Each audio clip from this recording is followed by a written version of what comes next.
the camera. Yes, Oh, stare let at me the camera. I don't know. So like one of the annoying things about streaming is I have 2 monitors. My camera's in the middle, which means if I'm looking at the like if I'm looking at you, I'm not looking at the camera, which has yeah, always been a struggle. Like you can't actually have it directly line up almost yeah. any I always configuration. always sort of like line the thing up so like it's like just underneath, so I can see your face right underneath. Mhm. So this is actually one of the things I'm doing right now. It's like playing with the window, but Mm, StreamYard yeah. won't go too much smaller, which sucks. It would also help me actually if I don't can I do this? I can do this. So this way, like looking straight, I just moved your face. Did it move on your Mhm. screen too? Yeah, Okay. where you just switch sides on my Yeah. end. So Yeah. now I can look in and not have to go as far right to see you. Um Not look Coding off camera. Path Well, checking in on YouTube. What's up, Lawrence? Lawrence, I missed you. I was at went to a couple of events in Memphis this week. I was hoping to maybe catch up with you. So hopefully I see you sometime soon. There was like 3 events in Memphis this week that were not like huge events, but like cool things. So that was fun. wow, that's big. One of them actually I think will be relevant to the conversation we'll have. So I'll kind of save some of that for when we talk. Oh, I'm dope. I'm glad to hear that. Oh, let me drop this in the Black DevRel chat. Oh, that's cool. Yeah, there's a Um, Black DevRel thing. cool. Lauren's been busy, been a homebody. Fair enough. JC, good morning. JC was one of the people that was at a couple of the events this week. Um, Uh, how come I can't see the chat? Should be in the comments thing. You won't be able to respond, but you should be able to see it. Oh, that sucks. I'm gonna jump on Twitch. Yeah, you can. And the only thing that's annoying to only thing that's annoying about that is the fact that it's live to YouTube and Twitch. So you wouldn't be able to respond to all comments if unless you have both tabs open. Got But it. whatever. Um, Lawrence says shout out to the '06. Oh is that six. Oh, wait. is that relevant Yes. to alphas? Is Yeah, that we were associated? Oh, started in okay. 1906. Ah, okay, cool. Um, Lawrence, were you an alpha? I don't know this one way or another. Diamond is asking if this is the one and only. Diamond Boy. Yeah, Not me, me find me, fine. Golden Yeah. Path. Jess is listening in on Switch. Who's right next door? So for context for people, we had our guest for the podcast today cancel. Um, I actually was trying to tell, or Jess mentioned she was like, "Oh, should I do it with you?" And I was like, "You should absolutely do it with me." And she was like, "No, I don't want to do that." I was like, "Why? Why did you mention it in the first place?" But I thought that would be cool. Does everyone Um, here? Do people know I work with Jess? I don't know. So Jess, I don't know if so. Jess, who's on Twitch right now, is my wife, jquake16, works at Auth0, who works with Corey at Auth0. So Yeah. Guillaume and Eli. I was gonna say good morning, but Guillaume lives in Portugal, so it will be 5 o'clock p.m. for you, I guess. My goodness, Yeah, I feel special. and we get people joining from like India and stuff too, where it's like midnight, which is wild. I love that. That makes me feel almost like I have to like put in more effort. You know what I Hmm. mean? Like people are staying up pretty late. We gotta like make sure we give them a reason. I know. It's gotta. Oh, I guess you're a popular guest. Everybody's like impressed that you're here. I guess Who, me? I'm not that I should popular. feel privileged. Um, Lawrence says Jeff from FedEx says hi. Or Lawrence, are you, which is Coding Paths on YouTube? Are you at work now? Like listening in? If you are, tell everyone I said hi. I still want to do like a lunch with the team. I don't know if the team has done anything recently, but I'd love to see everybody. This is my former team at FedEx, Oh, which has that's dope. been before. That was where I was before Auth0. So it's been a little bit over 3 years since I left. So it's been a while. And then COVID, so I haven't like seen most of those people in a long time. That's exciting. Well, Yeah. especially with Memphis too and FedEx Mm-hmm. headquarters Yep. there. Cool. So we can kind of get started. I don't know if we'll actually use this for a podcast episode or not. We'll have it recorded and we can. It just wasn't scheduled that way. So we'll see if it like fits in. But Jess sent you a message, asked if you wanted to come on. And then you sent some ideas to her, most of which were about DevRel leadership, evangelism, like all kind of around the idea of DevRel. And you sent one that was particularly interesting to me, and I've got something like recently that I said would be relevant to this that I want to talk about. But the way you phrased it was originally coming in Black DevRel and why it's slightly different. And you put in parentheses, especially since it's Black History Month, which I feel like you get like mixed feedback from people of like, there's the side of Black History Month that's like, we should be talking about this stuff all the time. Yes. And then there's also the side of like, well, it's also good that we're taking the time to talk about it. So like understand both sides of that. But I think it is a great opportunity. That was particularly interesting to me, again, from something I'll talk about, particularly to Memphis. And then just, I don't know, overall conversations about diversity, which I think is beneficial for everyone. Yeah. So that's what we're going to talk about. Corey, for people that are don't know you, it seems like everybody knows you here, but just in case, do you want to give people an introduction, a little bit about your background and what you do? Absolutely. And thanks for having me. I mean, I always, I just saw you a few weeks ago. Every time I see you, I feel like, it's like we're just catching up. Mm-hmm. But Yep. hi everyone. My name's Corey Weathers. I go by the pronouns he/him.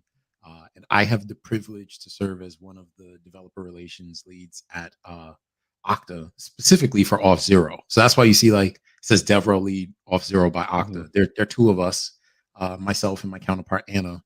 But I've been in the DevRel game now for probably about 7 years, 8 years, something like that. If I count everything in total, I've been in the industry now for a long time. I don't even know how to do that math super quickly. But it's been fun, and I've enjoyed sort of jumping around the industry. I spent some time at Microsoft. I spent some time at a smaller private company. I spent some time at Twilio, and now I'm over at Okta. It's been really fun. I've done some work with the federal government. It's fun seeing the industry change. And so I'm just happy to chat. And I saw a question that I was like, ooh, can I be a remote DevRel? And I'm like, oh yeah, we can talk about that too. Do you So I'm want to? just excited to chat. Yeah.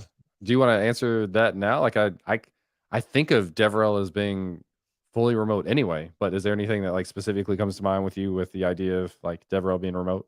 Yeah, specifically now because there's so much conversation around like what does it mean to work remote jobs? Like most to your point, like most people don't think of DevRel as a fully remote role. They just think, oh, can I get a remote job? Mm-hmm. And the thing with DevRel is everyone does it differently. So long as you can move numbers that either you care about or if you're doing it for a company that the company cares about, like everyone does it differently.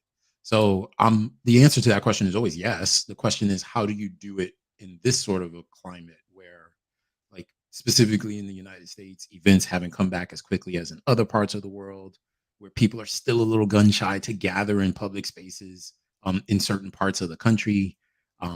Where you're finding that things that were super popular during the pandemic has sort of died back down, things like that. It just changes. It changes over time. And so just keeping that in mind is super important. Yep. Um doing DevRel during COVID was interesting because it was like literally fully remote where like you weren't going to in-person stuff at all.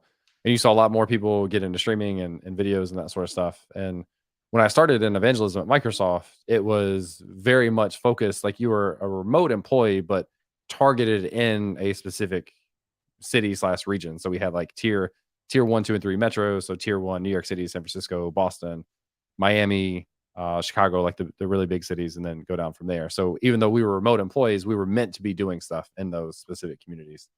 Yeah, Just a quick comment about audio, and I hear it a little bit too, audio going up and down a little bit, which may be from you coming up. Oh yeah, you right. probably. So coming up and down to the mic, yeah. Yeah, I gotta probably swallow the mic. Like That's I what literally have to sit right here. Do not move, which is so hard for me because I'm so animated. I actually wonder if part of the reason why that is exaggerated is because of that echo cancellation feature that we talked about in StreamYard, maybe before we actually got on the stream. That may actually make that more dramatic difference. Yeah, I wouldn't deny it, and this is even more reason why I got to do a tech check earlier, right? Like, figure we out all just the talked stuff. about Yeah. this. Is this the first stream you've done in like a long time? Yeah, actually, the first stream I've done. Yeah, if I think about it, because legitimately, I think the last time I was on this mic on a stream was before I moved. God, that's been a long Cool. time. So we're pulling Corey out of retirement. I approve. Don't you worry, I'll be back in retirement soon. Yeah. So do you have, I don't know what the first like starting point is, and I would encourage people like to continue to ask questions and kind of add context and thoughts and stuff to the conversation that we have. Do you have like a good starting point to kick off the conversation about, I think specifically it was like DevRel, and I don't know if it's the difference between like black developers doing DevRel versus targeting black developers and or both of those things, and the differences that we may not realize that come into play with that. So do you have a like a good kicking off point for that? It's actually both of those things. I like the Okay. way you said that. Yeah. And I would start with the hard question, which is like, have you ever thought about what it means to target black developers with DevRel activities? Right? Like what that actually means, what it looks like, how to do it authentically. And the reason why I'm starting there is because so much of DevRel is about putting us as individuals like in front of people and establishing an authentic connection. And because it's Black History Month, I'm leaning into this conversation a lot because I have permission to do so. But then the other side to it is like you end up not thinking about what does it mean to identify with a group of people for whom race is one of the primary identifying factors, Yeah. right? And so I remember when I was at Twilio and we did this thing called Twilio After Hours, specifically to connect with more Black folks, Black professionals. It started as Is Black developers, it expanded into Black professionals, then it turned was into that this whole the big like recruitment thing. did that lead to the podcast that you did? It did. Okay. It did. And the intention behind it was like, well, why should we do this? And the question that I always asked is, well, why not? I mean, look at the amount of Black representation you have in your employee base. This easily answers that question, right? Like, if you're not talking to Black folks very specifically, we will probably block you out. And if you're not doing it in a way where it's not clownery or, you know, chicanery or something that's completely ridiculous, then, you know, maybe we'll trust some of what you're saying. And so I'm someone who fundamentally believes that, like, for some folks, they can turn off parts of their identity when they show up in certain spaces. I cannot do that. So let's lean into that part of it and ask more questions around how we do this work authentically. Which is why I love connecting with any other Black person who does DevRel. Yep. Because there's certain things we understand about this experience that we just automatically get that other folks don't. Yep. This is Corey's not lying. Yeah. So the thing that I wanted to bring up that was relevant for me. So Memphis is 60% Black as a city. Like especially through 6th grade, I mean, it was probably 80% Black. And it's been a really interesting time for me the last 5 years because I feel like I have very strong roots in the Black community, but also have gotten to this point of realization that that still doesn't mean that I understand what it is to be Black in a lot of ways in America. And some of this stuff is more specific to America for people that are listening, like in other places. But so one of the kind of epiphanies I think I've had is I've never struggled to find somebody that looks like me, a white male, in any position of any type of job, right? Like I could go anywhere and I can see somebody be a CEO. I could see somebody be a CTO. I could see them be a musician, an athlete, like whatever it is, in any profession. I could very easily come across someone white male that does that thing. The thing that I've kind of focused on is the lack of visibility that other races, genders, everything have for those types of things. And specifically relevant at this conversation is seeing, like, just at a base level, Black developers, Black engineers. Like that, I think, is a lot of people don't see that. They don't know that's an option and they never think about it. And they never get to the point where like it becomes an option for them. So the visibility part of that, I think, is huge. And the personal connection that I was actually at the event last night was the Code School is a boot camp here in Memphis. And it's not specifically targeted, I don't think, at Black people, but it is mostly led by a Black group of people who are all amazing. And just by sheer numbers of the city of Memphis, the people that come through are often Black. And they talked a lot about, there's actually a white guy who gave a keynote that I thought was really understanding and appreciative of the impact of what's happening with this, because as someone who may not have seen development as an option in the past, goes through this boot camp and now is in a position where maybe they have a salary that they never dreamed they could have. They also have career potential, maybe that they didn't had, maybe they never knew was possible before. But then most importantly to me is other people now see them as an example of what's possible for people that look like them. Going back to the idea of the visibility stuff. So that was something that I was like really impacted by with the graduation ceremony last night. So I have like three immediate reactions, right? I think one is I'm glad that you got to experience that, because I think it takes a level of really honest self-awareness to acknowledge sort of the differences in how you experience that sort of Mhm. environment and how others, specifically Black folks, Yep. do, right? Like it's a very different experience. And that is, I don't agree with the language that says, oh, like I think everyone's the same, like everyone's equal. We just, have very different things that influence how we show up. Like the reality is that's the point of life. We're all different. We're supposed to embrace those differences, right? Yep. The second reaction is I am someone who did not think titles mattered. And to some extent, I still don't. I don't operate in that way. Like some people are like, oh, because you have a certain title, I will talk to you or like Differently. reach out to you to get a certain amount of like influence, support, stuff like that. I'm someone who doesn't believe that. Like I fundamentally just disagree with it. But the more I lean into this conversation, the more I realize how I'm wrong. Specifically because of what you said, which is people need to see, specifically people who have not ever had examples need to see more examples. And so it is a big part of why I'm a huge advocate of like, look, if you have a platform, if you've got a microphone, if you've got a stage, use it specifically for Black folks in the industry, not just DevRel, but just in the industry. Yep. Because the reality is, like, we need to be more present and visible so that folks understand that this is an option. Because most people will self-select where they go, and we usually go where people we look and feel familiar with are already, right? My third reaction is, and I really hate. Okay, so this is gonna be controversial. I'm putting this out there for Just y'all put in it the out there. chat. Yeah, and y'all can like, you can say all the bad things you want about me. I still don't care. I really hate Black tech events that are not tech events. They're like branding events. They're like, here's how you get into tech. They're like, here are things you can do in tech that have nothing to do with like writing code. And why I hate them is not necessarily because they're not good. It's because they distract. They focus people on this idea that like, oh, you can get a job as in the tech industry and make X amount of dollars without really focusing on the fact that like, no, there's some why behind this, some passion to this. There needs to be a compelling thing to this that's not just, I want to brand myself and make hundreds of thousands of dollars by making a career switch in allegedly 3 weeks, because that's what all I hate these things. I fundamentally do. And I'd be curious to see what the people in chat say, but that's my strong opinion. I'll leave it there. Yeah. I would, so like race aside with that conversation, I think that is part of, there's actually two perspectives, two thoughts I have on that is like I think we have this balance of like wanting to encourage people to say it's possible, like saying you can make 6 figures. And this actually happened.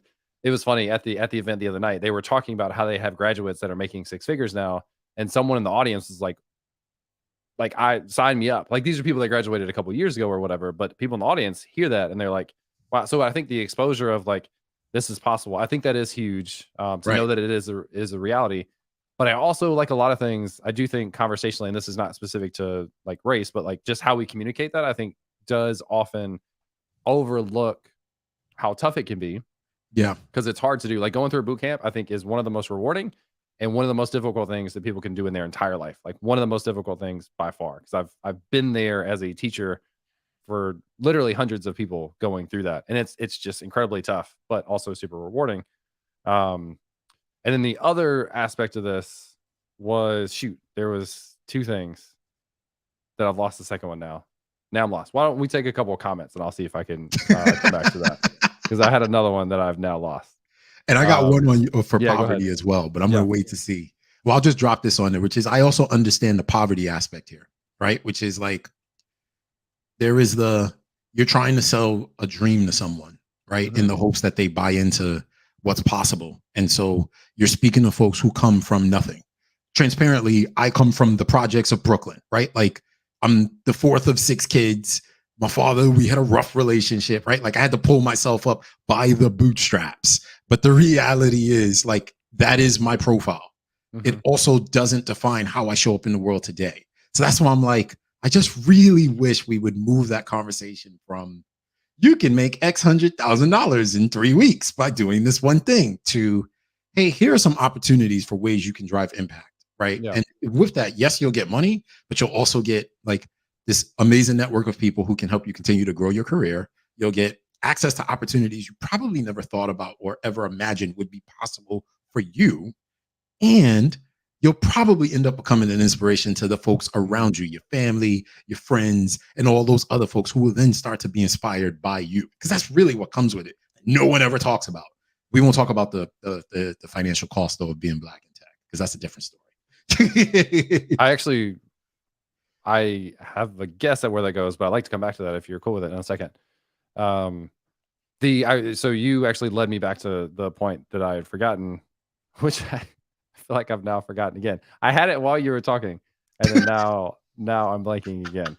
Um, okay. So the idea of advertising it just from the dollars perspective, and there's this idea. This is my controversial take of people are very against the idea of the requirement of having passion for what you're doing to be Yeah. successful. Now, I want to clarify like I don't think you have to be passionate to be successful.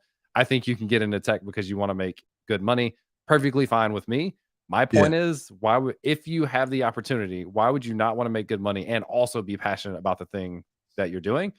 Because there's no point in me doing six figures of something that's shitty if I can find a way to do something I love and also make six figures. That's a again, like not necessarily race related, but just my take on like, I want to be freaking excited about the thing I'm doing. I also want to make a shit ton of money while I'm doing it and change like generations of my family in the future. Um, Oh, wait. You want me to give you the race angle of that I think is totally true and accurate and sure. completely relevant? Yeah. A lot of black folks are socialized to go get a job, and Hmm. hopefully that job has a pension. And Yeah. hopefully that pension pays out for all of eternity once you're ready to Yeah. go take that pension.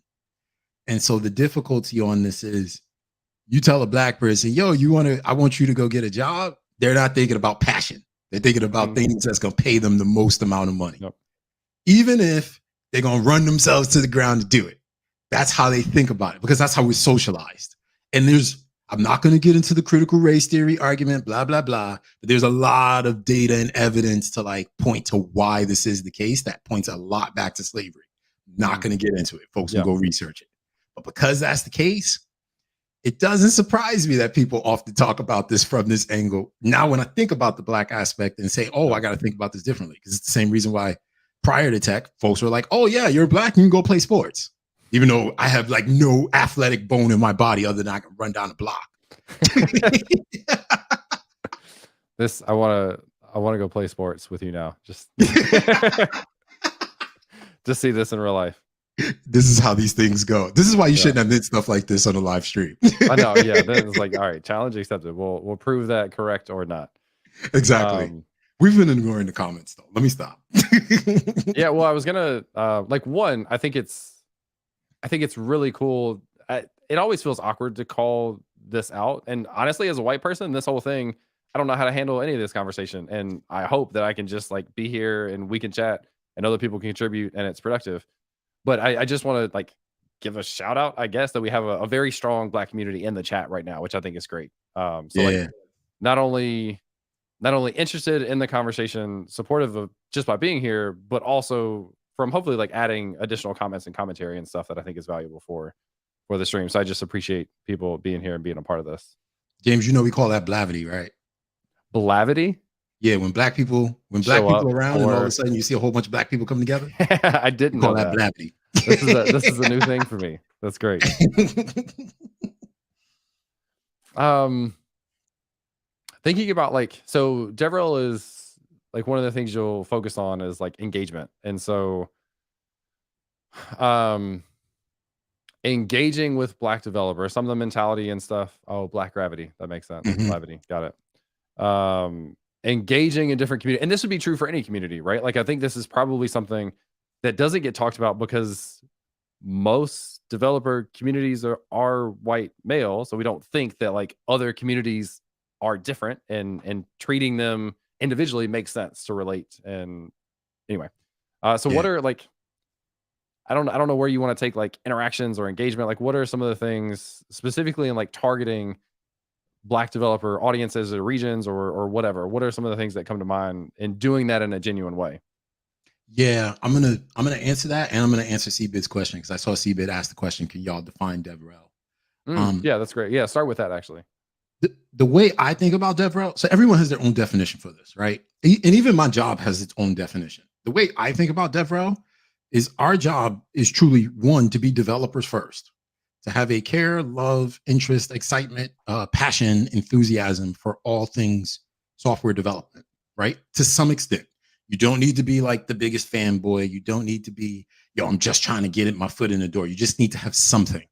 And the reason why is because we then take that passion, that excitement, that enthusiasm, and use it to connect with other developers. It is really that simple. That's how I think of DevRel. And so it's both sides of the title, developers Mhm. developing relations with other people who are super interested in the things that they're interested in. That's literally the way I think of it. The thing about um, connecting with other people who are interested in it is everyone sort of self-identifies in their own ways. And I talked about this in the beginning, which is like with Black people, legitimately, if I see another Black developer at a conference, more likely than not, I will spend most of my time with them. Not Mhm. necessarily because we know each other, even though everyone else will look at us as if we do, but more so because there are probably ways we're experiencing that conference that we can easily identify with. Yeah. So when we talk about like, hey, how do you define a strategy for connecting with Black developers? The first question I always ask is, well, what's your goal? Like, are you trying to sell them something? Are you just trying to build relationships? Yeah. Are you trying to like put something in front of them? Like, what are you trying to do? Because that to me will easily like help me distinguish whether we're about to do some shuck and jiving, which I've been talking about all week. For those of you who don't know shuck and jive, just go look it up. I ain't even gonna say anything else. But whether Well, this is especially gonna be especially with like an international audience too. exactly, That that's that why I'm like, let me yeah. be careful. Yeah. But is this going to be authentic, or are we just putting on folks on stage just to like go take a to potentially like do the smoke and mirrors thing? Hey, pay attention to me. I'm over here. And so one of the tactics that I think about is often like, well, you don't see a lot of Black developers in a lot of these like conference spaces, which is why conferences that are technical that bring Black folks together are super important. But where are they? Right? Like if they're not in the conferences, well, where are they? So I'm always asking the question, hey, what are we doing to go connect with those developers very specifically? Like, have we sought out where they are in the specific region that we're trying to reach out to them in? And the second is, what's top of mind for them? Is it that this is a region that's been hurt by job loss, and so everyone's trying to like transition into tech? Is this is a region that's thriving because some company has come in and put a lot of money into this particular region, and so now folks are all trying to transition into tech or level up? Is it these folks have been comfortable? They've been comfortable for some time because it's like a middle class region, and so getting them out of their homes is going to be a challenge. These are all these factors that I'm thinking about, which don't sound like they are specific to Black developers, but why does the Black part matter? Because ultimately, if you put someone in front of them that does not look like them, they're less likely to talk to you. Yeah. They're less likely to pay attention to you. They're less likely to see what you got going on. I'm sure a lot of the folks who are Black who are hanging out in the comments are probably like, yo, this dude's probably speaking a lot of facts right now. And so because that's the case, I'm probably going to hang out with him a little bit longer. But if Yeah. I was lying right now, I would be getting flamed, roasted in the chats right now. So that like those, I guess I come back to like non-race specific examples, not to avoid the topic, but just to like draw parallels from things that I also understand from my perspective. Yeah. If I'm at a tech event, I see somebody in a suit, for example, I immediately have a little bit of, that's probably not the person I'm most interested in talking to because they don't feel developer to me. So Yeah. again, going back to specifics, like it may not feel genuine for lots of different reasons, including race in this point. And you just feel that connection. I think it's, which is something like uh, probably to work on, of me like prejudging people for wearing a suit. That's also not fair. But to have the level of comfort that we feel like we can get to quicker, or just the relatability to things that are going on absolutely makes sense. But we're always prejudging. I mean, it's human. Yeah, we do. Right? Like it's a human thing. So I almost say like one aspect to this is I don't believe with the concept of like, yeah, we shouldn't do the things that we're sort of naturally inclined to do because it's human. I do think you'd lean into it, sort of to your point, and sort of say, hey, because it's there, let me move a little bit differently.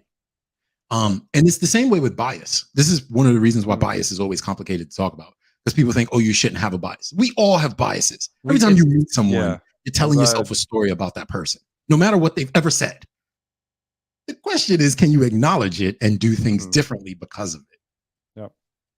So, yeah, I love that take because again, this is kind of an American thing and all the deeper things that have been more elevated the last several years. But I think that's one of the things that we forget and we think easily it shouldn't exist. And the reality is it exists everywhere we go and everything we do. It's just like you said about being honest about it and using it as a way to change perspectives and think about things differently as we approach them in the future.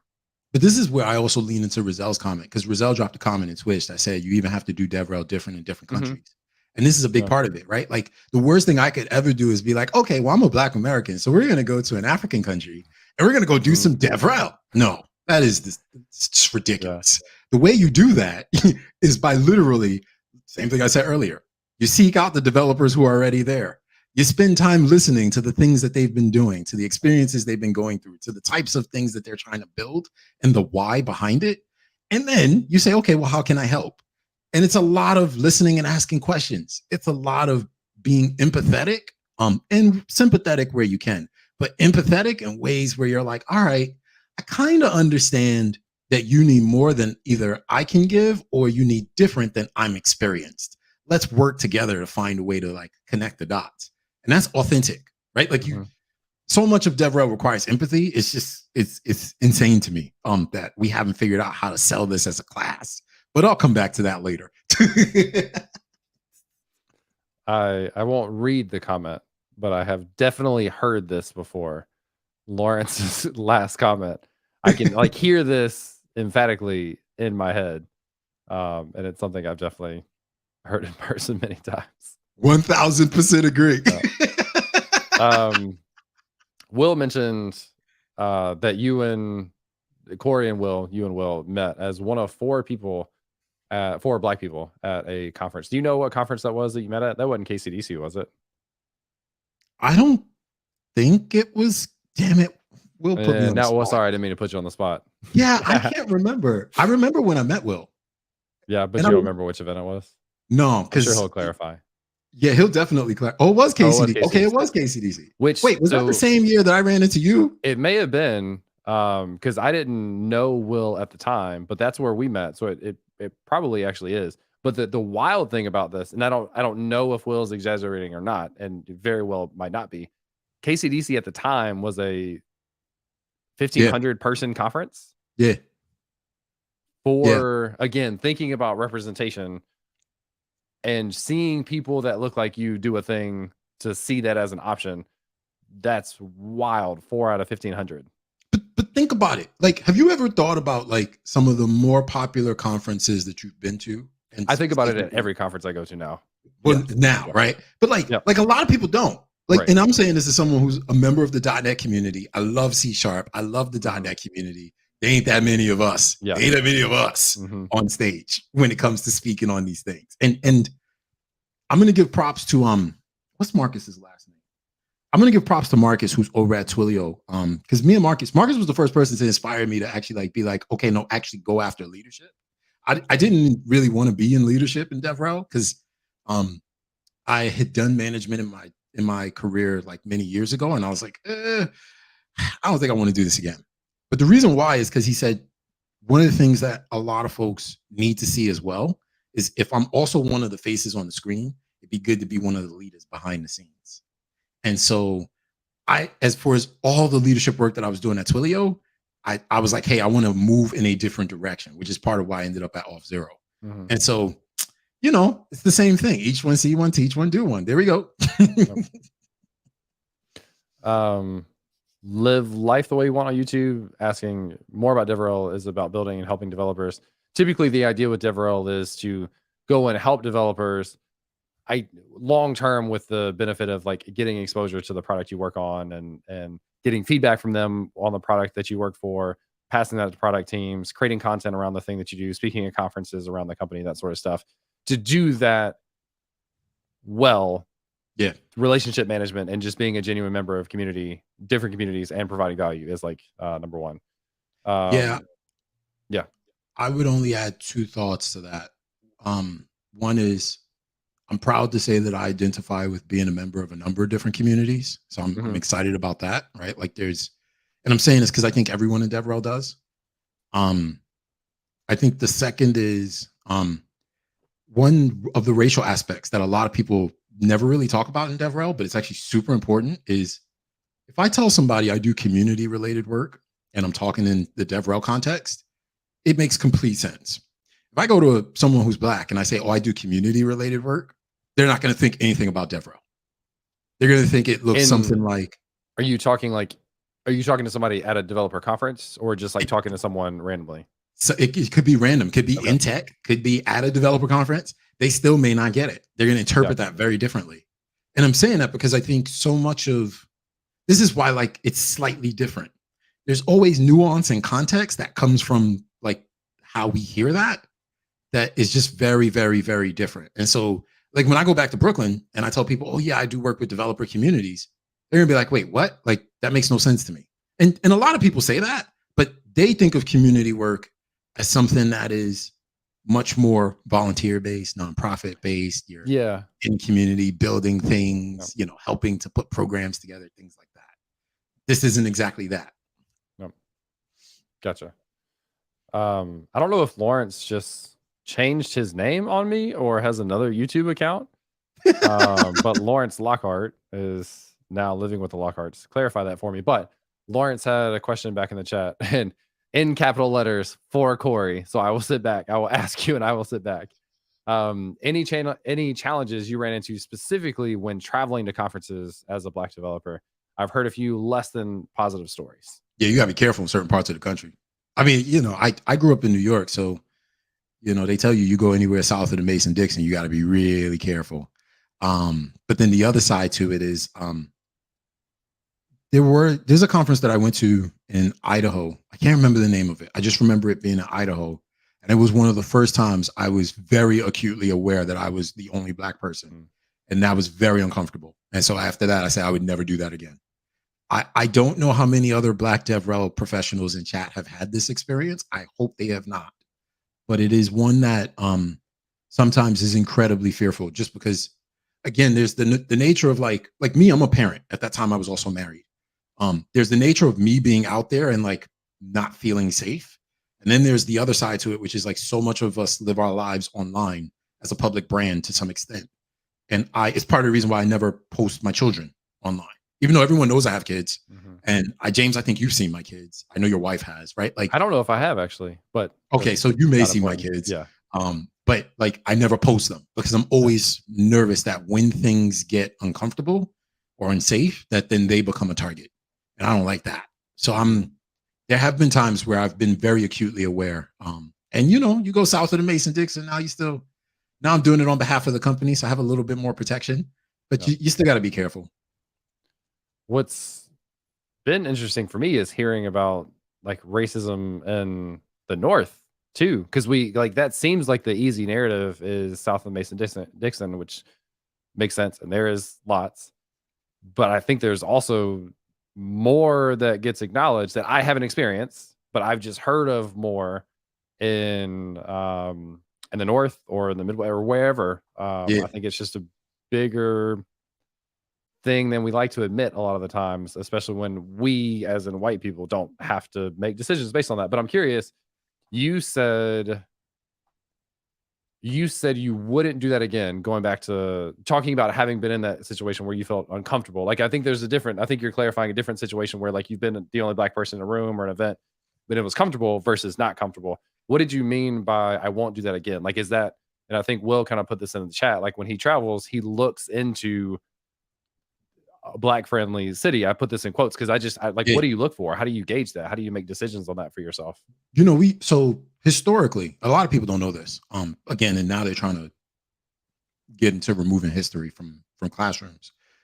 Prior, when things were like really, really, really, really, really, really, really bad, legitimately, Black folks had a list of like cities, Black friendly cities, hotels, restaurants, Mm. such that as they were traveling across the United States prior to the internet, they would know where it was safe for them to go. And when I say like really, really, really bad, I ain't talking. It wasn't that long ago.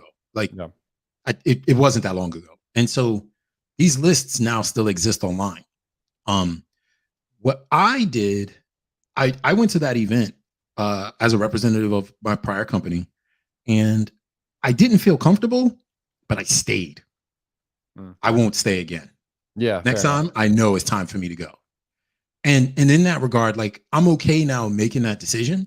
Like before, I was like, well, I'm kind of doing this on behalf of the company. I don't want to let the company down. I don't want to be in a position where like something happened to me. Like I knew if something were to happen, they would take care of me, right? If Yeah. something went wrong, I knew my management would jump in. I knew that the company would like deploy assets to ensure I was as safe as they could help. But the reality is, I just don't want to be in that position anymore, Yeah. especially now that I have young children. Because then my children were like super young, but not like now I'm talking to them about race a lot more and helping them to understand some of this. And it's forcing me to make different decisions. So now I know I would never do that Yep. again. Well, and I think the exciting thing about the position that you're in is when someone on your team feels what you felt, you have the ability to proactively say it's okay for you to make that decision for yourself. That's the positive of where you are to me is you get to acknowledge that before they even struggle with the decision to bring that out and have them be aware that you are within your right to make and should make that decision for yourself if you're uncomfortable. I mean, I'll be completely transparent without giving away names. I had one person who was on the plane toward an event that they no longer felt comfortable going to.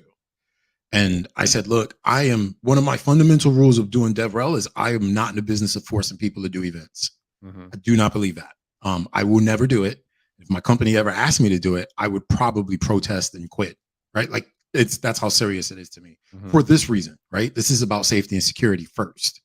And so, if someone's on a plane on their way to an event, we've already spent money from a company's perspective. Right. We've already spent money on sponsorship. We've already allocated or deployed swag and signage and all of that. We've already paid for their travel and entertainment, right? So their flight, their hotel, food costs, like that money's already been deployed and allocated. You're not talking about chump change. If you tell me you're on the way to an event and you don't feel comfortable, I'm going to tell you, okay, get off the plane, go home, right? Like get you back home because at Yep. the end of the day, it's money. Don't get me wrong. We're not in a place where we should just be throwing money out the into the trash. But legitimately, like I need you to be safe before I'm worried about like how many thousands of dollars we spent. Yep. So it's nice to be in this role where people get to ask me these things. Though Mhm. Will always gives me a lot of love and a lot of feedback, and I appreciate him because Will works on a team as well. I learn a lot from talking to him. It's changed some of my perspective here as well. Can ask you a semi-personal question. I don't think inappropriately personal. No, go ahead. Is it weird? We may have actually talked about this before. I can't remember. Does it make you uncomfortable for people to approach you to have a diversity conversation? Mm, it Because I depends. yeah, go ahead. Yeah. It depends on the person, and I know that sounds like judgmental, so I'm gonna just acknowledge that. I am someone who, over my however many years in the industry, have learned this lesson a few different times, which is, um, which is when people come with bad energy, you need to stay away from them. Some people have really bad energy, and I'm Mhm. very big on energy. And I know it's like that sounds super like abstract, but there are some people who just give really bad vibes. And so when people come to me and they want to have the diversity conversation, if you're giving bad vibes, I'm probably going to stay away from it. I'm gonna be Yeah. really honest. I don't mind having the diversity conversation. I'll even talk about it like open and honestly. We did it at Twilio and it turned into this whole big learning opportunity inside the Mhm. company. Um, what I've learned is some folks just don't have the same intentions as you do.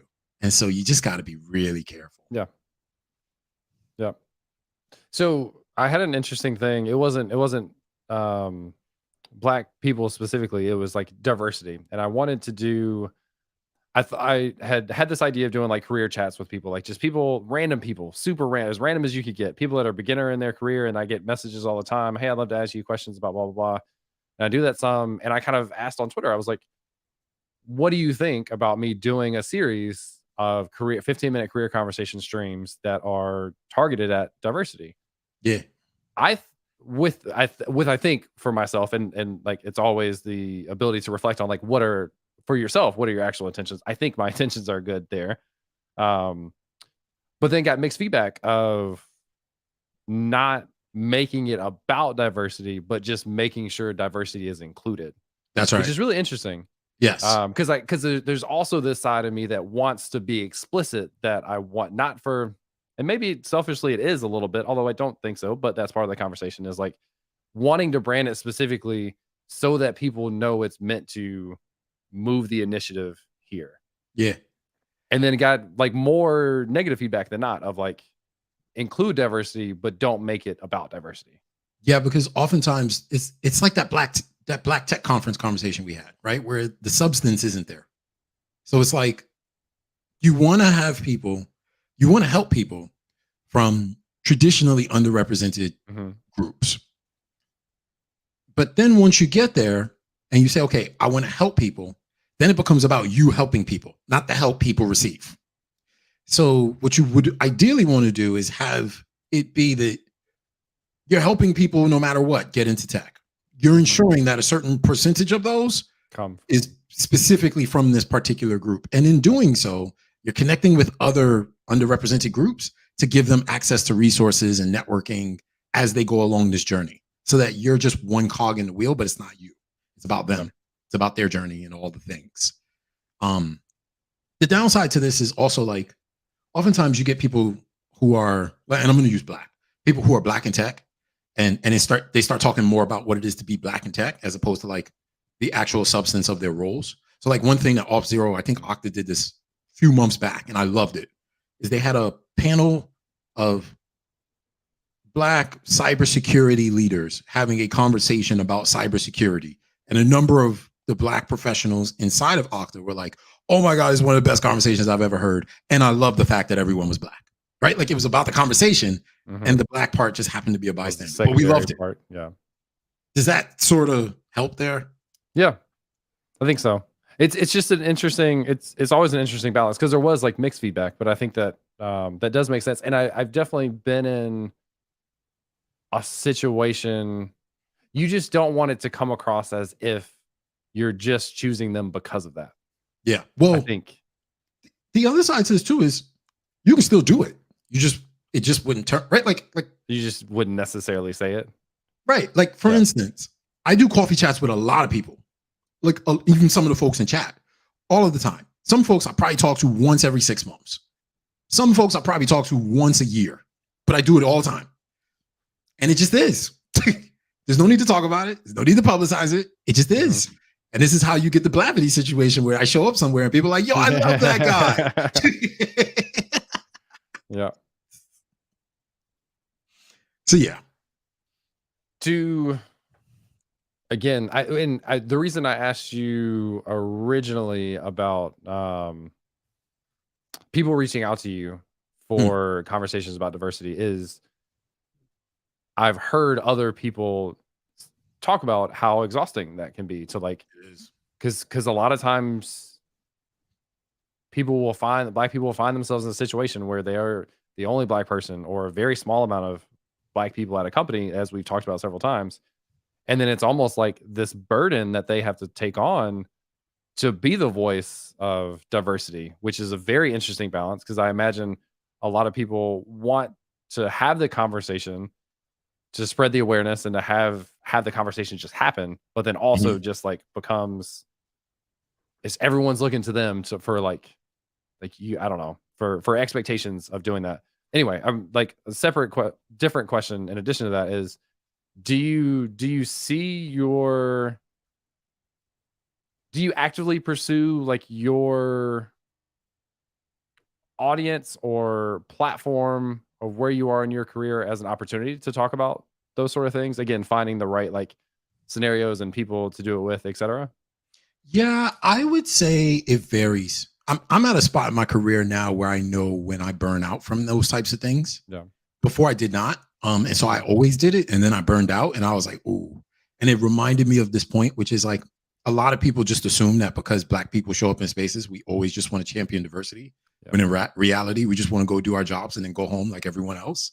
And we want to not be bothered by the fact that, like, people are threatened or intimidated by our identity, right?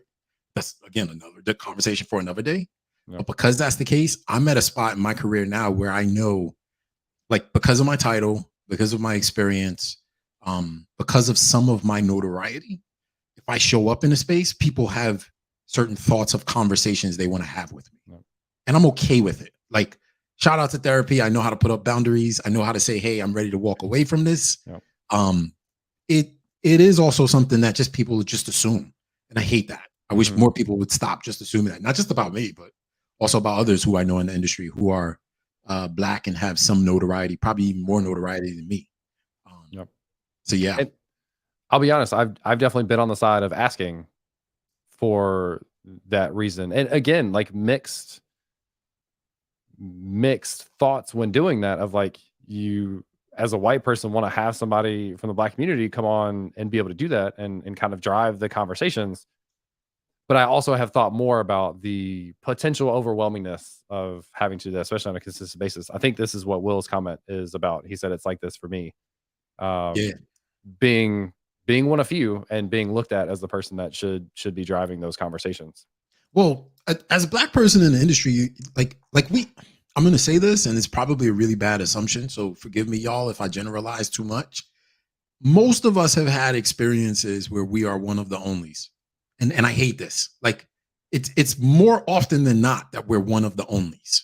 And the stress that comes from that alone is enough to make people want to be like, yo, I got enough mental anguish on my plate. Don't ask me about no diversity questions. No. So if you take that into account and you add on top of that, that most companies don't really know how to think about diversity, how to have the conversation around diversity, how to make significant impacts when it comes to diversity. And then, they're still like, oh yeah, we're doing all these efforts, which I hate, freaking hate. Anyway, it turns into this whole thing where it's like, okay, all I want to do is go to work, do my job, and go home. Why are you asking me to do all this extra work? Why are you asking me to come have all these conversations? It's not even a part of my job responsibility. I'm not going to get a bonus off of this. I'm not going to get anything extra off of this. Like, why are you asking me all these things? So yeah, I get it.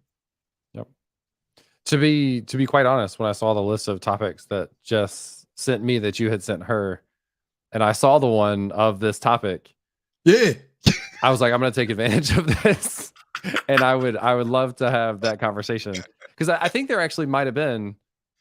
I think I may have reached out to you about this before. I can't remember. Probably. I think so, and I think you basically said to me like, not what I feel comfortable doing right now for all the reasons that you just said, which is totally understandable. But I wanted to at least ask, but also keep in mind again all the things that you just said. So when you mentioned this as an idea, this was exciting for me to have this conversation, I guess. Well, but the other thing too is, like, I know you well enough that I trust you with this content. Yeah. Right. And that's the other side to it. Like if we didn't have a relationship, we probably wouldn't be having this conversation. Yeah. Totally understandable. Absolutely. And this is one of those things where that's why I say it always goes back down to like I know you. I know the spirit of the way you do this work. I understand the way that you, like, even in this conversation, you and I are having real dialogue around our privileges and the ways in which we have to acknowledge them when we're in certain spaces. Right. You don't see conversation like this happening in enough. It's usually relegated to things like Black History Month. Not that you did that, right? Like, obviously, but you get the point. Well, again, that's why I kind of addressed that at the beginning of, there is also the perspective of, this is not something we should just be talking about only in February because of that's right. Black History Month. And additionally, like, on a personal note, what you just said is one of what I consider to be the highest compliments that I can get, like, partially because it's from you, but there's a lot of things that that you can do well in the world. If I do what you just said well, that means a lot, and that's something that I think a lot about, and to be honest, as a white male, like I don't know how to do all of this stuff, and I try to at least acknowledge it and have conversations. Yeah. But so I appreciate that.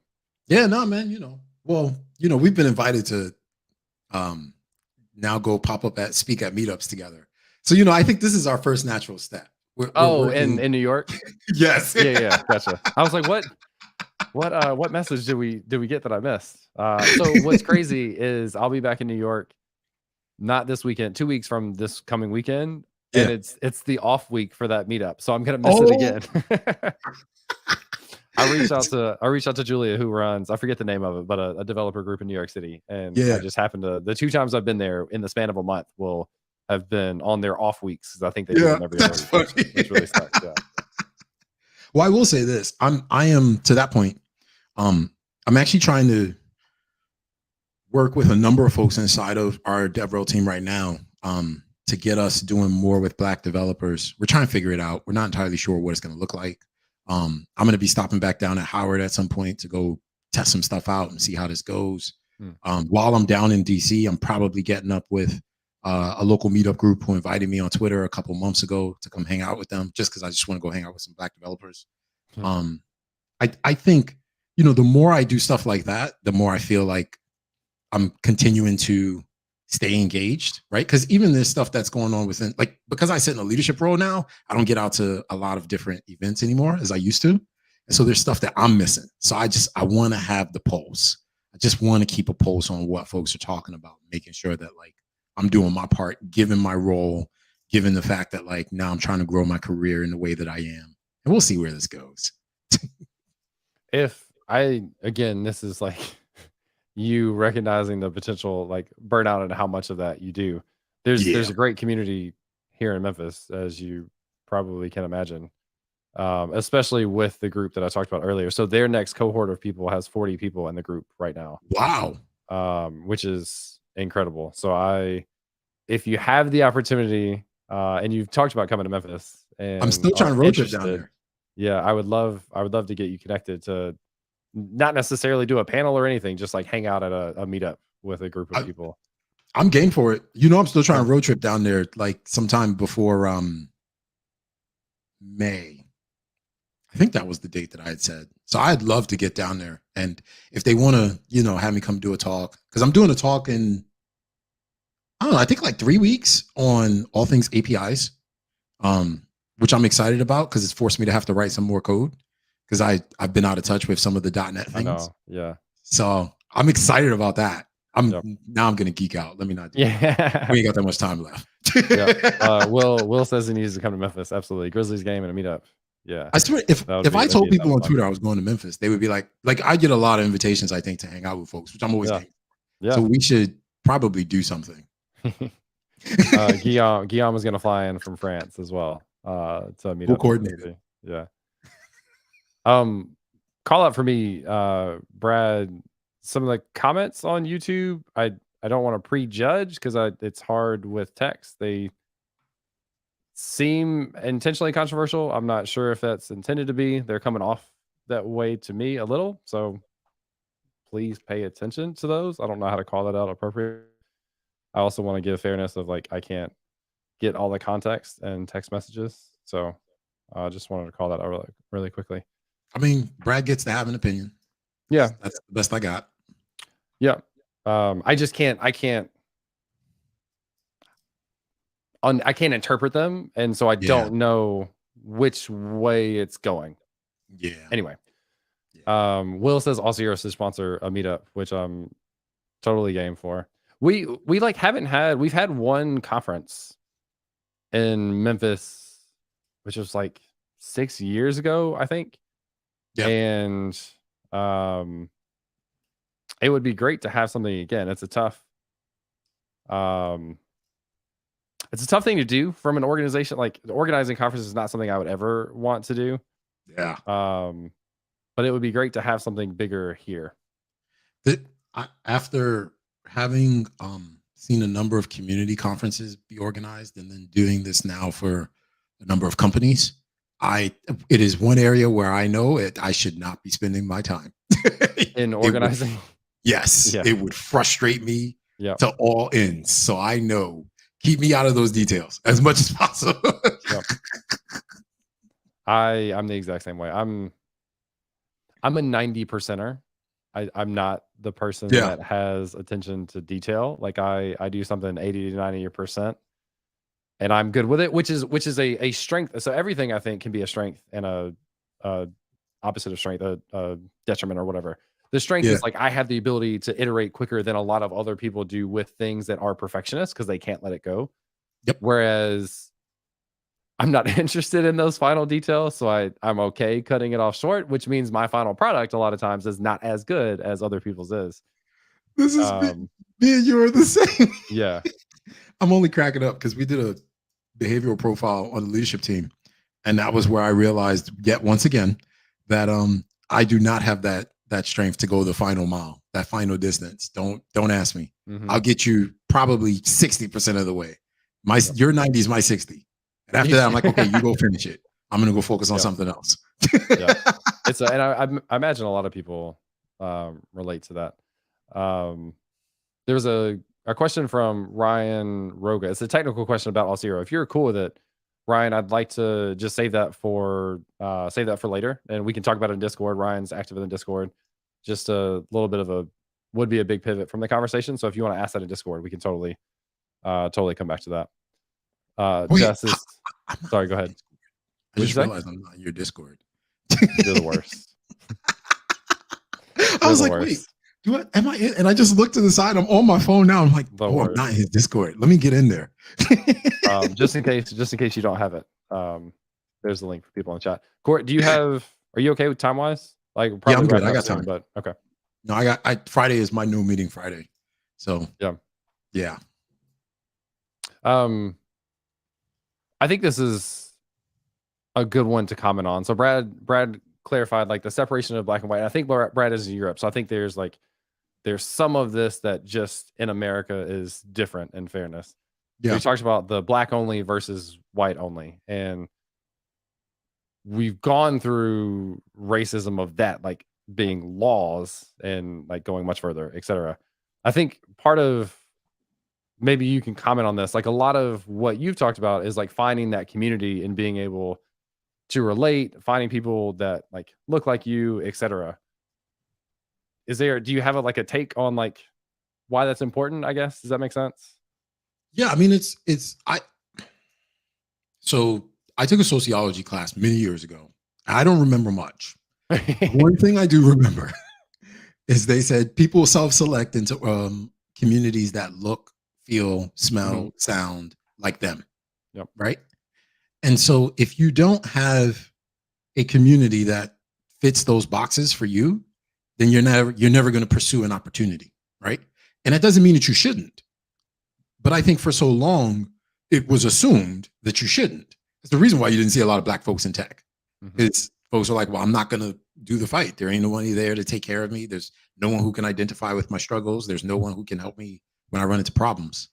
Um, my take on this is at the end of the day, like when it comes to tech, there are a lot of ways where it can help truly move the needle for people finding success, growing their careers, specifically black people finding their success, growing their careers, and exposing themselves to opportunities that they just never dreamed were possible.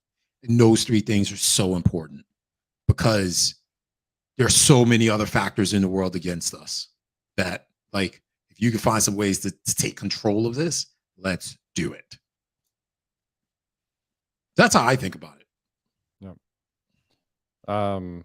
Lawrence also has a great comment of when you're a majority population, it takes a lot of empathy to understand why someone from minority population will actively seek others from the same population. I want to comment like full transparency. Like I have those questions too as a white. Like when you hear things that are black only, I've had that reaction too. Like why would it be that way? Why is that the focus, etc. And that's one of the things I've thought more about, which again is why these conversations are super hard. So I think having that reaction, I guess I'll just leave it at like what Lauren said. I think that's exactly true. When you've been the majority population, it's hard to understand the perspective that people that are not the majority population have in that situation.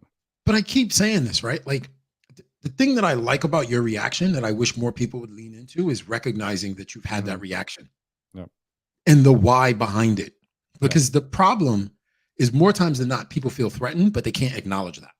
Mhm. Now, I'm not saying that you feel threatened. Yeah, yeah. I can't speak for that, right? Like, but oftentimes there's something in there that's stopping them from being like, oh, okay, like this is where we're at. And the reality on this is, look, like kids have to be taught racism in the same way. So I'm hitting on Brad's comment a little bit. People have to be taught racism in the same way that people need to be reminded that that is a man-made construct, right? And the challenge on this is not everyone is teaching this. So you still have folks out here acting like they're superior because they have a different skin color.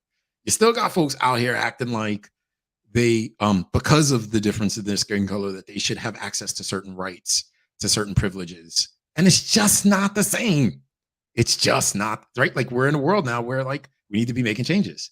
So I love conversations like this, just like I love communities or groups that do this type of work to bring the inclusivity into tech. Because the reality is, if you look across tech, you will still see when it comes to Black people, the representation is still largely in the single digits, which is ridiculous to me given the population Yep. of the world. Yep. But okay, I'm going to stop. Now I'm on a high horse. I'm going to stop. I'm with you. Also, so interesting anecdote, I guess, maybe for me. I, for the majority of my life, coming into a new situation with people, I have sought out Black people because that's what I grew up and I felt more comfortable with. Going back to Will's comments Yeah, of people wanting to be around people who are like them. yeah, I, I think we can lie to ourselves and we don't do it. We do it all the time, every day. Again, going back to those, like, not necessarily to the extent of racism, but like right. it's a natural thing for Yep, people to be around people that they have a lot in common with. For a good portion of my life, that was Black people and Black culture because that's what I grew up with and that's what I was most comfortable with. I feel like I have less of that in the tech industry now for yeah, all the reasons that we're talking about. yeah, I also maybe awkwardly get excited to see Black people in at tech events, especially like that.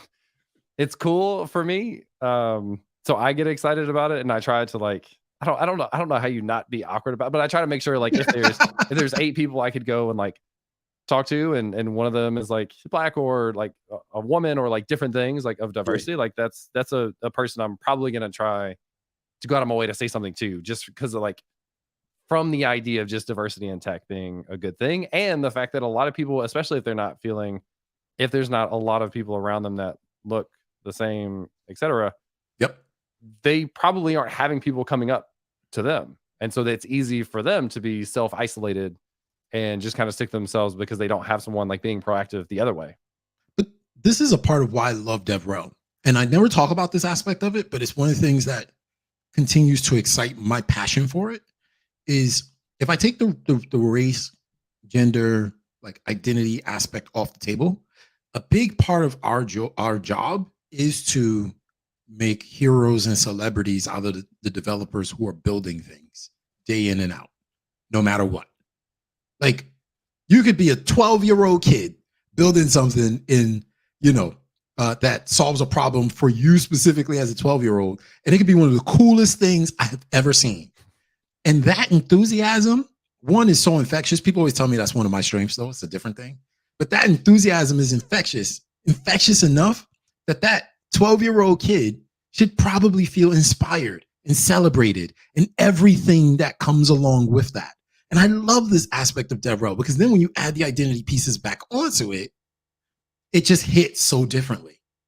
So, like, for me, it's a big part of why I love going to some specific conferences. And if I can make it every year, I will, because I know those conferences are very intentional about how they bring these communities Mhm. together. But then the other side to this is I'm also super intentional about how I show up there. And I'm doing a blog post right now on my first year at Okta as a leader and things that I've learned. One of the things that I keep thinking about is this notion of respect and authenticity. And the fact that like I think the two should go hand in hand as a leader. I think the two should go hand in hand, meaning the more authentic you are as a leader, the more respect you earn from those around you. And what's been fascinating for me as I think about this through the lens of race is I think it's a big part of why like I can show up in some of these spaces and both sit down and listen and people still respect me, as well as give thoughtful insight and people still respect me because it's about the authenticity that comes with it.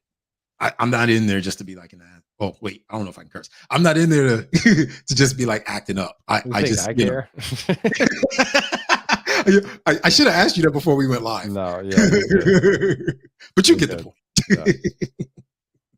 One of the things that was interesting for me is diversity in hiring. Yeah. And one of the struggles is, well, I guess like let me start by expressing my opinion. Like having the idea of becoming more diverse doesn't just make it easy. And what I Right. mean is you could still be trying things and still not find candidates. Yep. That doesn't mean it's this weird balance of it doesn't mean you're not trying things. Maybe there's other things that you can do, but you're like learning how to do that Yep. better and better to get more visibility for the roles that you're looking for. Yep. And then there's also this like counterbalance of like if you're really putting an effort to find diverse candidates and you want to bring on a diverse candidate and you haven't found it, is that a pivot point to say like I still need to do more? Do we, if we found a candidate that's a good candidate that's not diverse, do we bring that person in because we were able to find that person? It seems like a tough balance. What are some of your thoughts with like looking at diversity for hiring and how to approach that and how to get visibility for the stuff that you're hiring for? Okay, so now I'm going to be careful because I have this leadership role. So I got to be very okay. careful. Okay? I can rewind and not ask that question. No. It's a great question. We're going to answer this question because I also get to hire people. So I'm going to be really mindful of this. My personal take, right? And it very much aligns with what I think as a leader at Okta. My personal take, no matter what, you have to keep doing the work, whatever the work is.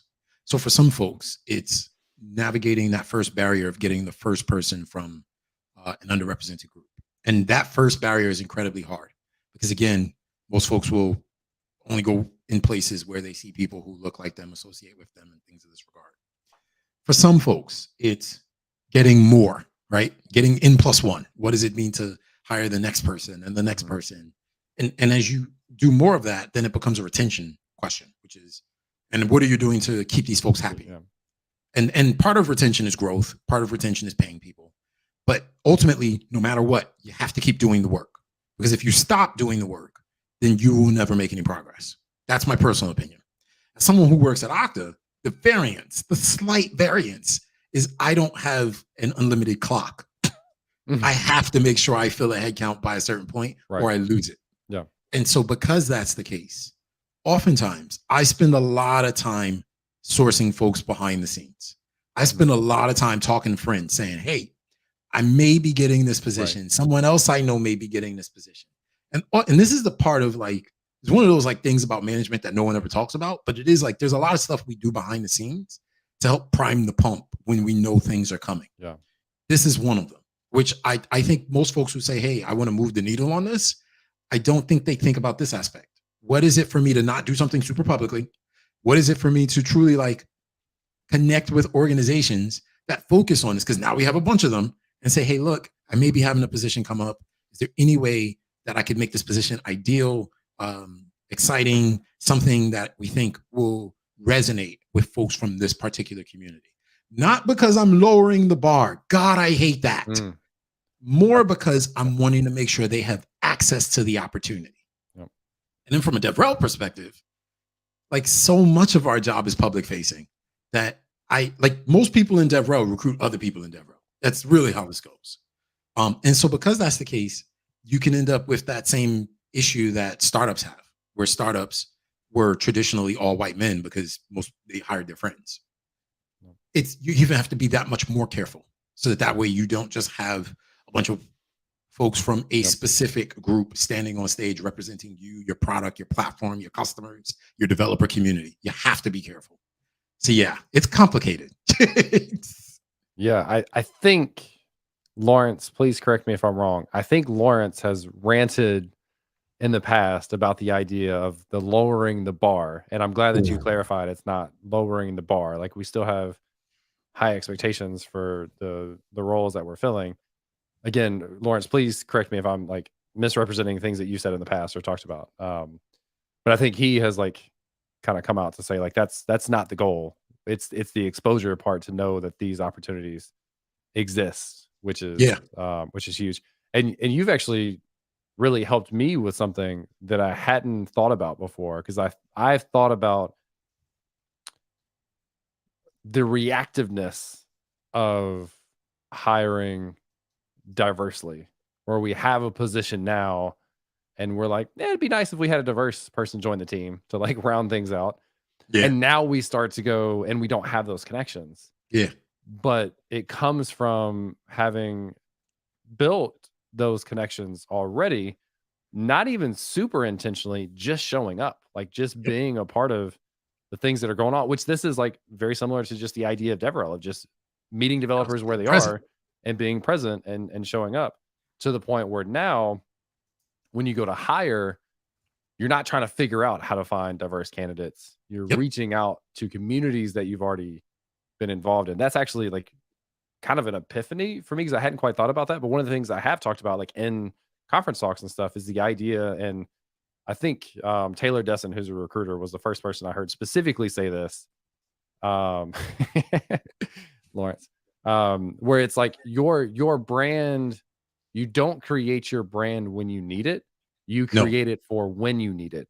And I've Yes. given this example for myself. Like my brand was strong when I got let go from Planet Scale, and I got 100 messages overnight from people. Hey, how would you like to join our team? Yep. Amazing, amazing, incredible position for me to be in that situation. Also want to acknowledge like that doesn't happen to everyone. It's happening Yeah. to a lot of people getting laid off. So I want to acknowledge that was a unique thing for me, but that was the power of having built my brand over the last however many years. Yep. And what you're saying now is the same applies in hiring, and being able to hire, at least get exposure and visibility for roles to diverse audiences, is because you've already been doing the work and showing up for however And long as well. it doesn't require the tokenism bit, right? Yeah. So the tokenism bit is, in order, oftentimes what companies will resort to, which I hate, is they'll say, oh, we need to land a black candidate. Let's go reach out to the members of the Black Employee Resource Group and have them talk to this candidate to land them. That's not the way you want to do this.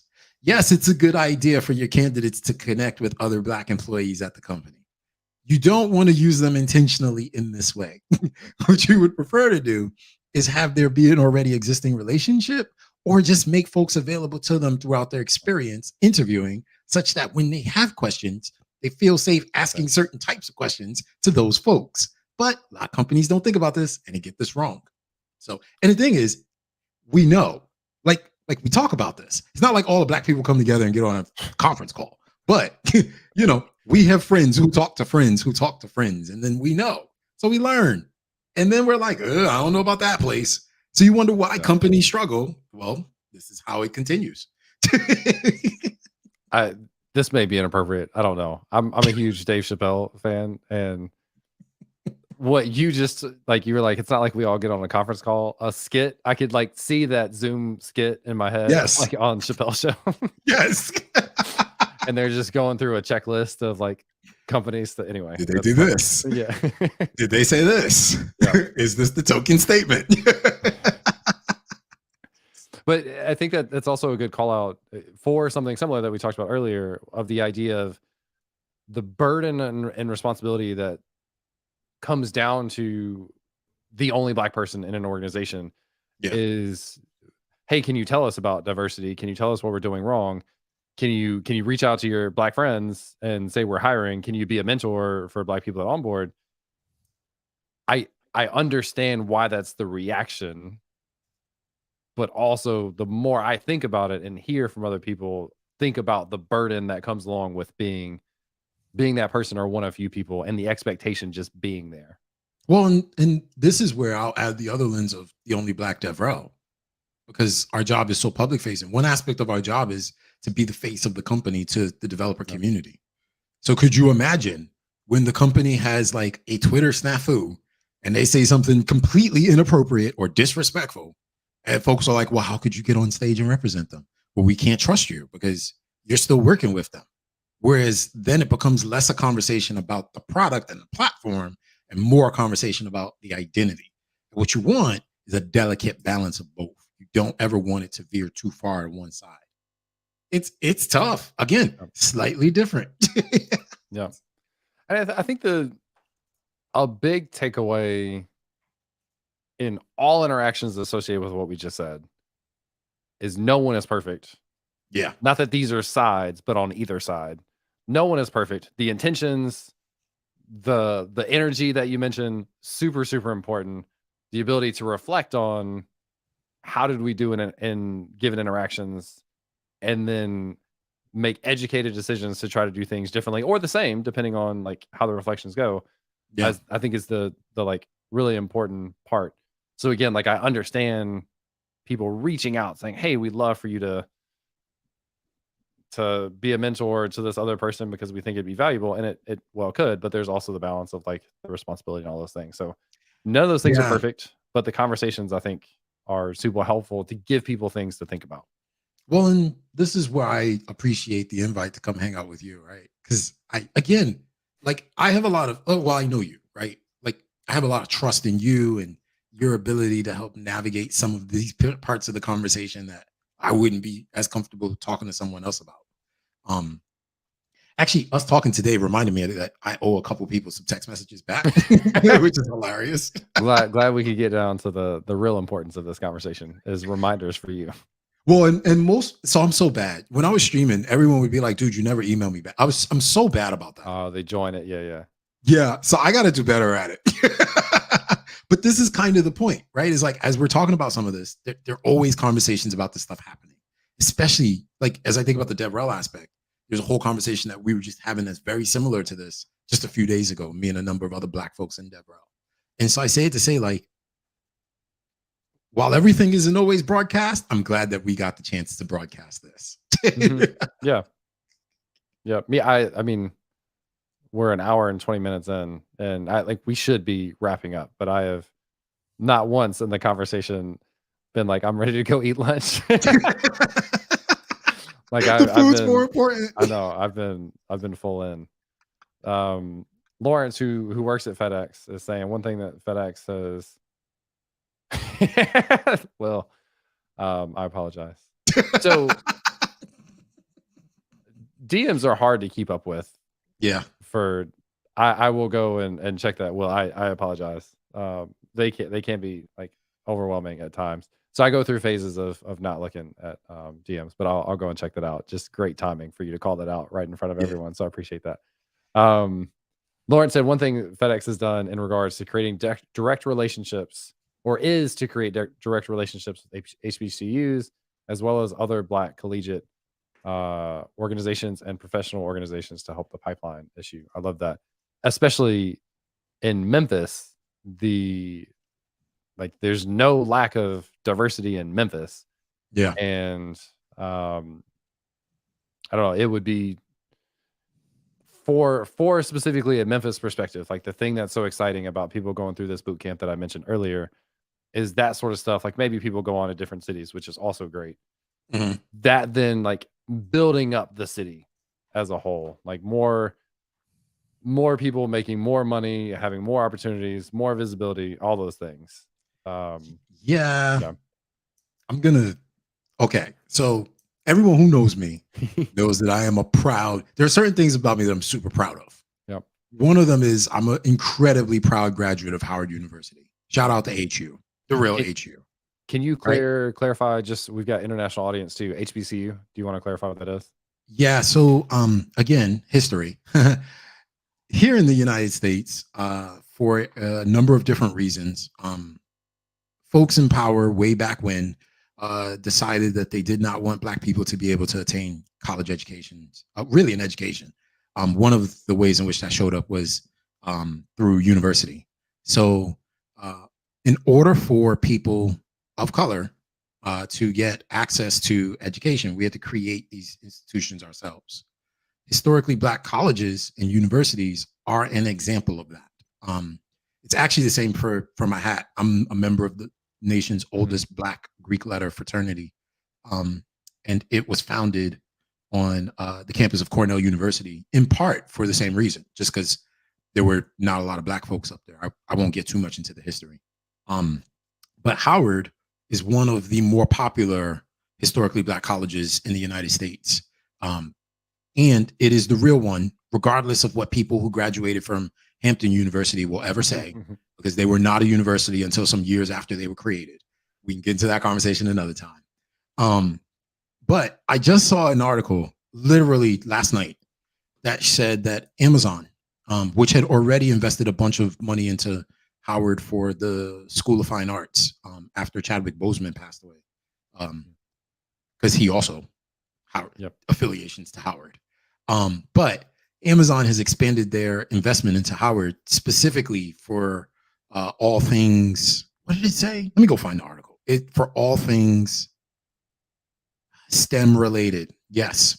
In an ongoing effort to create enduring pipelines of diverse science, talent, and differentiated research. And so they've invested into the College of Engineering, which I graduated from. And so you'll see more companies do this as time goes by. Now, the downside to this is, as CBID said, Howard is considered like the Black Ivy of HBCUs. It's like the Black Ivy League. Unfortunately, a lot of investment dollars end up going to the Howards of the world, as opposed to some of the lesser known historically black colleges. And so to your point, James, like we need to spread more of this love around. Howard's endowment, like relative to Ivy League schools, Howard's endowment is like peanuts. Right. But relative to historically black colleges, it's close to $1 billion. Yep. And so if you look at a bunch of the other historically black colleges, they're not looking at anything close to that. Right. We need to get this money spread and opportunity spread in more places. There was so going back to the reaction that it's easy for white people, myself included, to have looking at HBCUs, and I've questioned this, not like aggressively, but why would a black person want to go to an all black college? Like that seems exclusive. Yeah. It seems, I guess that's kind of the short, it seems, right? And so I've had that question. And I don't even think it was like in a conversation where I asked that, or maybe it did. I can't remember. But a good friend of mine who works at FedEx, haven't seen in a long time, played basketball with a lot. And he went to an HBCU, played basketball there, and it just sent me this long message of just like kind of some of the background of what you just mentioned of like HBCUs for a time period, which probably was pretty long. That was the only option that black people had to go to. And I hadn't thought about the impact that would have on people looking at colleges today and the history that they would have had, because that was the only option they had. And now they've got history through their families and they grew up knowing about these colleges and all these things. And the decision to do that now makes a lot more sense. Having been shared the background of why that is and just spending a little bit of time thinking about it. Well, you know, the tree of history is one that's also interesting here, right? Because it sort of continues to spread. So like you and I talked about this about Howard, where like Howard is the founding location for I think 5 or 6 of the Black Greek letter organizations out of the 9 of them. And so it's so cool for me to be able to have that tie. My kid's mom is a member of a Black Greek letter organization. Now they're connected in that way. My kids have now gone to the campus and they understand some of the historical importance that Howard has played in progressing civil rights for Black folks, in attaining equal rights for women, in attaining access to opportunities. I mean, even me, like I got to do some things at Howard that I would have never been able to do elsewhere simply because of the fact that I went to Howard. I can't talk about all of this on stream, but it's like, wow. So it's one of these things where you sort of sit back and you say, the role that is played in history is phenomenal, and the role that it continues to in both maintaining that history and furthering sharing the knowledge of that history is incredibly important. Which is why I love to go back to Howard Homecoming, because it's literally like going home. Love it. Going back to the like doing research to being in safe spaces, Will saying the same, or safe cities, same thing goes for colleges. Yeah. Right? So you can definitely I would imagine, I haven't been in that situation, but you like doing research to see like what sort of things have been said or what sort of incidents have um, colleges had that would make people feel very uncomfortable and not choose to go there. Same is true for companies. Like from a DevRel perspective, right? There's certain companies that you've sort of seen. I mean, I was gonna name one. I'm not gonna name any. I gotta be careful, right? But there's certain companies where you gotta be careful because you if it is in fact, this is the racial aspect that again people don't think about. If it is in fact that they've got leaders or have had a position that is not really conducive to helping folks who look like me, who are thinking like me, um, succeed in life, then me continuing to help them make money to continue to spout those Yeah. positions is not really a good idea. No, you don't want tokenism. No, you don't want people putting out false platitudes. You do want substance behind the statements. But the first step is to not make the statement, right? Like it's the lowest hanging fruit. If only it were that easy. If only. So this is why I love it. Again, that's why I always say, like, when you're trying to connect with Black developers, and the same is true probably, I'm presuming, right? When you're trying to connect with uh, developers who identify as female, when you're trying to connect with developers who come from the LGBTQ plus community, right? Like there are slight differences that you need to acknowledge that you may not fully understand. But as you start to learn more, you'll start to ask more. And as you start to ask more, you start to like be like, oh, let me see if I can do this or be more authentic here or play more of an ally role there or things of this regard. Yeah.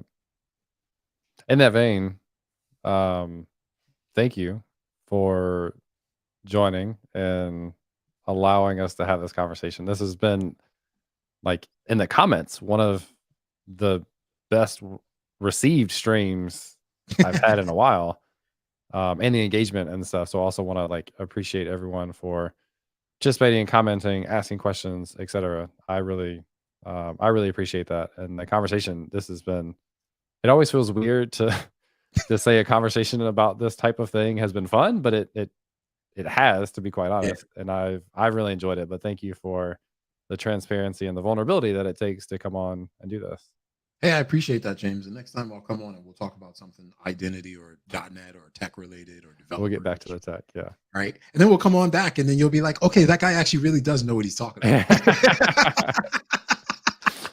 Well, yeah, we'll get to that epiphany later on. Later on. um, yeah, well, thank you again, everyone, for participating. This has been like really special, to be honest. Yeah, go ahead. Can I do a quick plug? Absolutely. Okay, so I was supposed to. I'm gonna need your help because I can't chat and I can't chat anymore because my computer died. Anyway, Lame. How are you streaming? yeah, I'm on my desktop, but my Okay. keyboard's like on the other side of the room. You got an Um, excuse for everything. I know it's so terrible. See, this is the problem. That's why I got to come back and prove my No, chops. no, yeah. I have no faith in you.